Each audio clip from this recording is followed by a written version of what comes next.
নমস্কার বন্ধুরা, আমি রূপম। আজ তোমাদের জন্য আরও একটা নতুন গল্প নিয়ে চলে এসেছি। গল্পের নাম ভৈরবপুরের নরকমাত্র। গল্পটা শুরু করছি, শুনতে থাকো।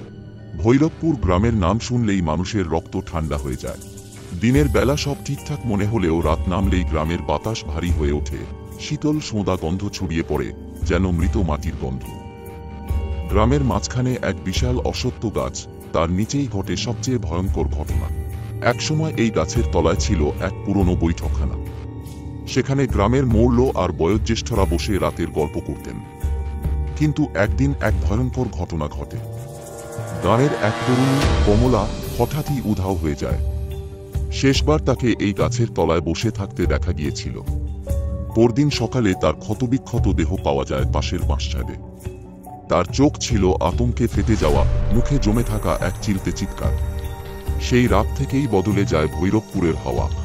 ভূতের তাণ্ডব। গাছের নিচে রাত নামলে কেমন যেন ফিসফিস আওয়াজ পাওয়া যায়। অনেকেই বলে কমলার কান্নার শব্দ আসে হাওয়ায় ভেসে। রাত 12টার পর গাছের ছায়া যেন নড়ে ওঠে। এক কালো ছায়ামূর্তি গাছের ডালে বসে থাকে, দুটো আগুন রঙা চোখ জ্বলতে থাকে অন্ধকারে। গ্রামের লোকজন যতটা সম্ভব রাতের বেলা ওই রাস্তা এড়িয়ে চলত। কিন্তু বেচারা গণেশ কাকার ছেলে মধু এইসব ভয় মানত না। সে শহর থেকে পড়াশোনা করে ফিরেছিল, ভূতের ভয়কে তুচ্ছ বলে হাসে। এক রাতে বন্ধুদের সাথে বাজি ধরে সে গাছের নিচে গিয়ে বসে।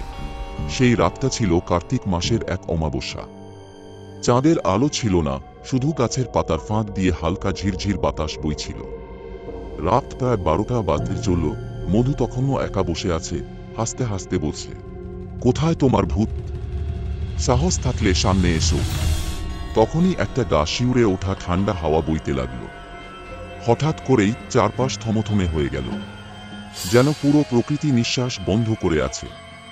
মধুর মনে হলো তার পাশে কেউ বসে আছে। সে আস্তে করে মুখ ঘোরাতেই দেখে এক মেয়ের ছায়া। সে কমলা। তার চোখ দুটো গভীর কালো, ঠোঁট থেকে চুইয়ে পড়ছে কাছে লাল রক্ত। তার কঙ্কালসার হাত মধুর দিকে বাড়িয়ে দিয়েছে।